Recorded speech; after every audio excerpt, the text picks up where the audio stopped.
सभी को नमस्ते। इस वीडियो में मैं समाधि कितने दिन में घटित होती है इसके ऊपर चर्चा करूंगा।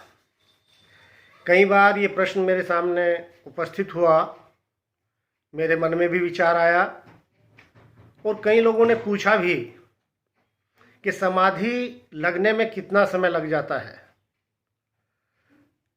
इसकी एक घटना मैं आपको पहले सुनाना चाहूँगा जो इस संदर्भ में मेरे सामने सबसे पहले उपस्थित हुई।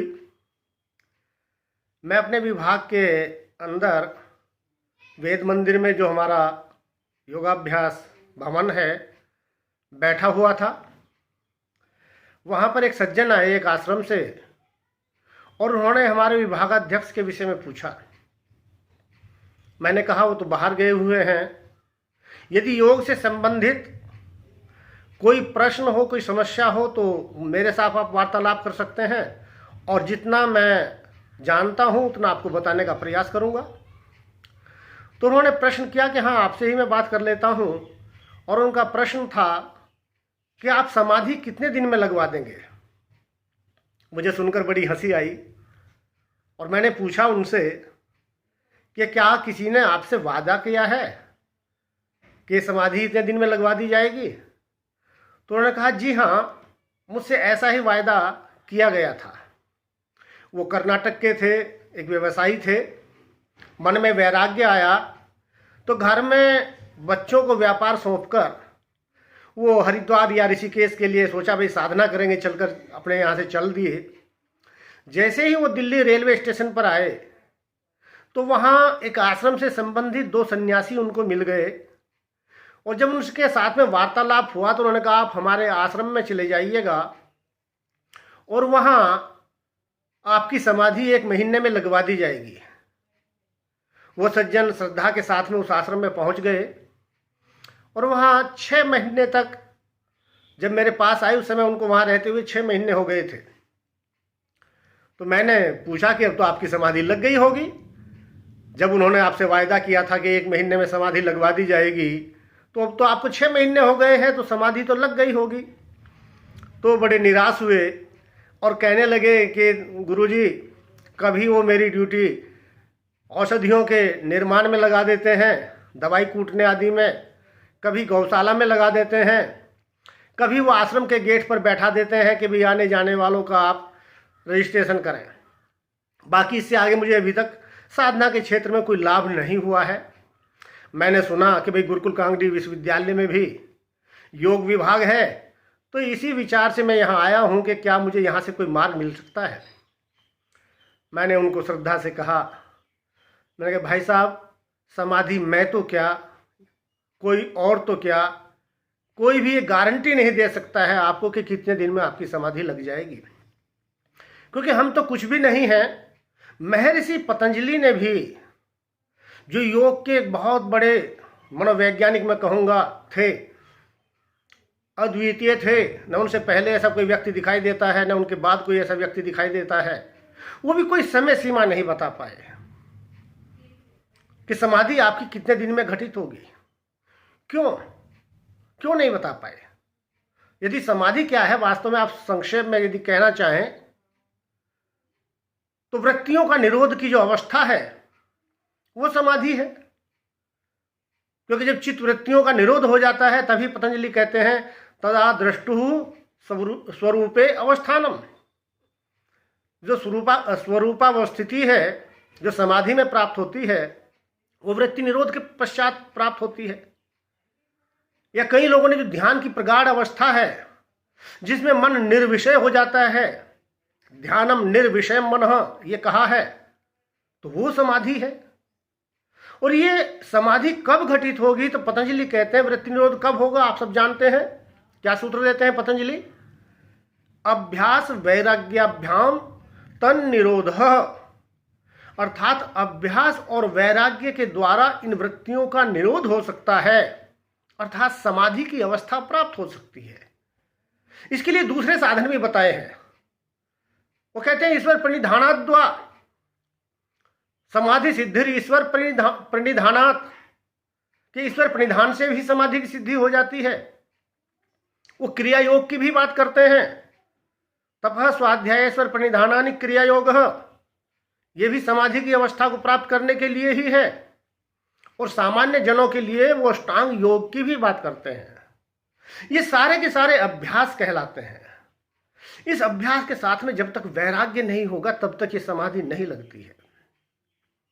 अभ्यास क्या है इसकी चर्चा में वो कहते हैं, आप जानते हैं, तत्र स्थितौ यत्नो अभ्यासः, अर्थात समाधि की स्थिति को प्राप्त करने के लिए आप जो भी प्रयत्न करते हैं वो सारा का सारा अभ्यास कहलाता है। आप पूजा पाठ करते हैं, आप यज्ञ करते हैं, आप सत्संग करते हैं, आप योगाभ्यास करते हैं, ये सारा अभ्यास कहलाता है। और ये अभ्यास कब फल देने वाला होगा, कब समाधि की स्थिति प्राप्त कराने वाला होगा, इसकी कब दृढ़ भूमि होगी, पतंजलि कहते हैं, इसके विषय में सूत्र देते हैं, स तु दीर्घ काल नैरंतर्य सत्कारा सेवितो दृढ़ भूमि, अर्थात यह अभ्यास जब लंबे समय तक निरंतरता पूर्वक श्रद्धा के साथ में किया जाता है तभी समाधि प्राप्त होती है। तो मैंने कहा भाई साहब, पतंजलि ने भी यहां कोई समय की सीमा नहीं बांधी, उन्होंने दीर्घ काल शब्द का प्रयोग किया है। यह शब्द का प्रयोग उन्होंने क्यों किया? क्योंकि आपके संस्कारों के ऊपर निर्भर करता है, आपके चित्त पर कितना मल है, चित्त में कितने विक्षेप हैं, वो कितने दिन में दूर होंगे, उस पर समय निर्भर करता है।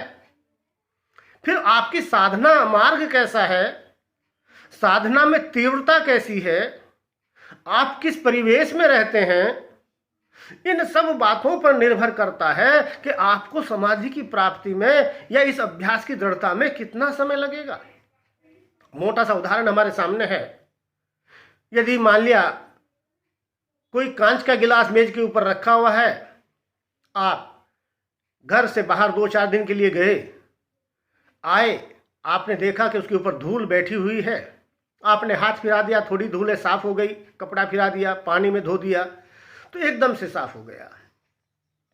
लेकिन यदि कोई धातु आपको जमीन से मिली है, बहुत गहरे से, बहुत उसके ऊपर जंग चढ़ा हुआ है, मिट्टी चढ़ी हुई है, ये पता ही नहीं है वास्तव में है क्या, मिट्टी का ढेला सा शुरू में आपको दिखाई देता है, फिर आपकी उसकी मिट्टी को हटाते हैं तो एक आकार आपको उसमें दिखाई देता है, उस आकार के ऊपर भी बहुत सा जंग चढ़ा हुआ है, आप उसको धोते हैं, धोने से वो साफ नहीं होता, फिर रेग मार आदि से उसको रगड़ते हैं तब भी वो साफ नहीं होता, फिर आप उसको केमिकल आदि में डालते हैं, तब एक बहुत लंबे समय के बाद में वो धातु क्या है, क्या वस्तु है, वो आपके सामने आता है। और ये भी आप कैसे करते हैं, आज आपने मिट्टी उतारी, रख दिया, फिर भूल गए, फिर आपने उसको थोड़ा सा धोया, प्रयास किया, फिर भूल गए, फिर छोड़ दिया वहीं वैसी ही स्थिति में, तो बहुत लंबा समय लग जाएगा। और ध्यान ही ना दें, छोड़ दें बाद में, तो वो साफ हो ही नहीं पाएगा। और आपको विश्वास ही ना होगा ये धातु क्या है, वास्तव में साफ हो पाएगी, तब भी आप उसमें आगे प्रयास नहीं करेंगे। इसीलिए साधना में भी, आज साधना आपने कर ली और कल छोड़ दिया आपने, निरंतरता नहीं रही। साथ में सत्कारा से भी तो बहुत महत्वपूर्ण बात है, श्रद्धा के साथ में।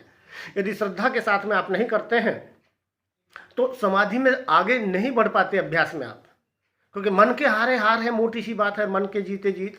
मन में यदि विश्वास है, श्रद्धा क्या है, विश्वास, एक दृढ़ विश्वास, जो शास्त्रों में बताया है, जो गुरुओं ने बताया है, जो पतंजलि कहते हैं, वो निश्चित रूप से ठीक है। और मैं अभ्यास कर रहा हूं, ये भी सही है, और एक दिन मुझे निश्चित रूप से सफलता मिलेगी इस अभ्यास से। ये विश्वास जब होगा तब आप लंबे समय के बाद में, वो आपके संस्कारों पर निर्भर करता है, आपकी साधना पर निर्भर करता है, आपकी साधना की निरंतरता कैसी है उसके ऊपर निर्भर करता है, तो तब जाकर आपको समाधि की प्राप्ति होती है। कमी कहाँ आती है, या तो हम बार बार मार्ग बदलते रहते हैं। जैसे घेरंड ऋषि ने भी कहा है कि समाधि की प्राप्ति के लिए विधि में विश्वास होना चाहिए, विद्या में विश्वास होना चाहिए। जो मार्ग मुझे बताया गया है, जिस मार्ग का मैं अनुसरण कर रहा हूं वो पूर्णतया ठीक है, ये विश्वास मुझे हो, और उस मार्ग का मैं निरंतर अभ्यास करता रहूं। निरंतरता बहुत आवश्यक है, और आत्मविश्वास हो उसमें, गुरु पर विश्वास हो उसमें कि गुरु ने मुझे जो बताया, मार्ग बताया है वो पूर्णतया सत्य है।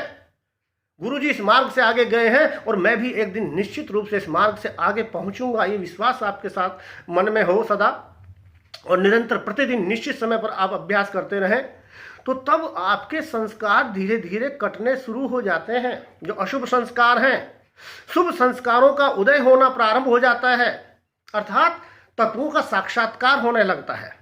और एक दिन जब धीरे धीरे सारे संस्कार आपके नष्ट हो जाते हैं, तब आपको समाधि की स्थिति प्राप्त होती है। जो शुरू में संप्रज्ञात समाधि की स्थिति प्राप्त होती है, वो चित्त निर्मल हो जाता है। निर्मल होने से आपको फिर अपने होने का ज्ञान नहीं रहता, आप उसी विषय में खो जाते हैं, वो संप्रज्ञात समाधि है। और जब उसमें स्थूल और सूक्ष्म विषयों को आप जान लेते हैं और मन पूर्णतया निर्विषय हो जाता है, तब जाकर आप असंप्रज्ञात समाधि की ओर बढ़ते हैं। तो ये समाधि कितने दिन में घटित होगी, ये आपके इन बातों पर निर्भर करता है कि आपने कितना अभ्यास किया है, कौन सा आपका मार्ग है, किस परिवेश में आप रहते हैं, क्योंकि परिवेश का हमारे ऊपर बहुत गहरा प्रभाव पड़ता है। यदि आप प्रतिदिन ध्यान का अभ्यास करते हैं, लेकिन फिर पूरा दिन आप विभिन्न राजनीतिक चर्चाओं में लगा देते हैं, सामाजिक चर्चाओं में लगा देते हैं, और दूसरे विषयों में अपने विषय को, मन को लगाए रखते हैं, तो ध्यान में प्रगाढ़ता नहीं आ पाती।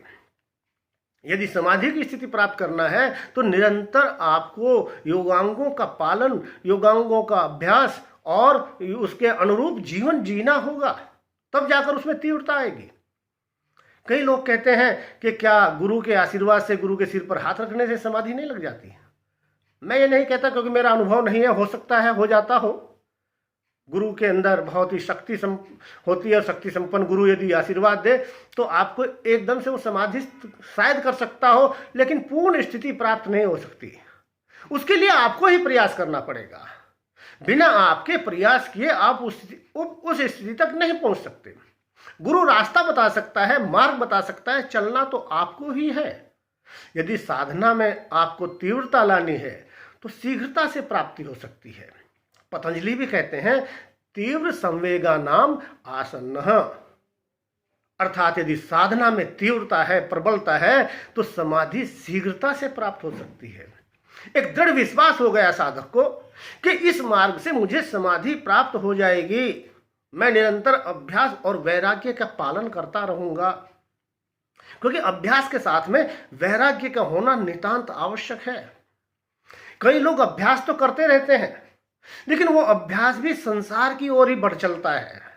उससे समृद्धि, पैसा, मान, सम्मान ये प्राप्त करने की इच्छा साथ में जुड़ी रहती है, तो भी चित्त समाधिस्थ नहीं हो पाता जब तक वैराग्य नहीं होगा। क्योंकि दो पंख हैं ये आपकी साधना के, साधक के। जैसे पक्षी एक पंख से ऊपर नहीं उठ सकता, वैसे ही साधक भी अभ्यास और वैराग्य इन दोनों का पालन किए बिना आगे नहीं बढ़ सकता। ये संसार नश्वर है, ये नष्ट होने वाला है। चेतन तत्व जो आत्म तत्व है वही सत्य है, वही नित्य है। जब तक अभ्यास के साथ में ये चिंतन नहीं जुड़ा हुआ होगा, तब तक भी समाधि प्राप्ति में देर होती है, शीघ्रता नहीं होती है। लेकिन यदि आपके साधना में भी, आपके अभ्यास में भी तीव्रता है, नहीं मुझे प्राप्त करना है, मुझे निरंतर चिंतन करना है, मुझे यम नियम का पालन पूरे दिन करना है। यम नियम का पालन कोई एक समय करने वाला नहीं है। बड़ा हास्यास्पद लगता है मुझे कि कई लोग कहते हैं कि मैं प्रातःकाल 1 घंटा योगाभ्यास करता हूँ, सायंकाल 1 घंटा योगाभ्यास करता हूँ। अरे भाई, योगाभ्यास 1 घंटा करने की वस्तु नहीं है। ये तो जब से आपकी आंख खुलती है और जब तक आप चारपाई के ऊपर सोने के लिए जाते हैं, ये तो जब से आपका जन्म होता है जब तक आपकी मृत्यु होती है, जब तक योगाभ्यास होना चाहिए। हर पल योगाभ्यास, यौगिक जीवन आपको जीना चाहिए। योग एक जीवन पद्धति है। क्या जो पतंजलि ने यम और नियम बताए हैं, क्या उनका हम केवल प्रातःकाल 1 घंटा अभ्यास करेंगे? क्या सायंकाल 1 घंटा अभ्यास करेंगे? पूरे दिन उनकी और कोई ध्यान नहीं देंगे? क्या ईश्वर प्रणिधान का भाव 1 घंटा प्रातःकाल ही रखेंगे? ईश्वर तो सर्वत्र है, सर्वव्यापक है, सदा हमारे साथ रहता है, उसका चिंतन भी सदा साथ रहना चाहिए। यदि इस प्रकार से आप हर पल योग में जीते हैं, योग जीवन पद्धति के अनुसार जीते हैं, तो साधना में तीव्रता आती चली जाती है। और जो फिर पतंजलि ने कहा है तीव्र संवेगा नाम आसन्न, वो वास्तव में शीघ्रता से प्राप्त हो जाती है। तो ये ध्यान रखें। बहुत से लोग कहते हैं समाधि हम आपको 1 सप्ताह में लगवा देंगे, महीने में लगवा देंगे, वो सब निरर्थक बातें हैं। चलना आपको ही है, शास्त्र भी आपको मार्ग बता रहे हैं, गुरु भी आपको मार्ग बता रहे हैं। योगाभ्यास के अनुरूप जीवन जिए, निरंतर साधनारत रहे, अभ्यासरत रहे और मन में वैराग्य का भाव रखें। कृष्ण भी कहते हैं ये मन दुर्निग्रह है, लेकिन ये अभ्यास और वैराग्य से ही वश में आता है। और मन को निश्चल करना ही, एकाग्रता ही संप्रज्ञात समाधि है। और वही एकाग्रता जब दृढ़ हो जाती है, जब वो स्थूल और सूक्ष्म विषयों का साक्षात्कार करा देती है, तब कुछ जानने को शेष नहीं रहता। तब साधक को असंप्रज्ञात समाधि की ओर बढ़ता है, ऋतंभ्रा प्रज्ञा पैदा होती है।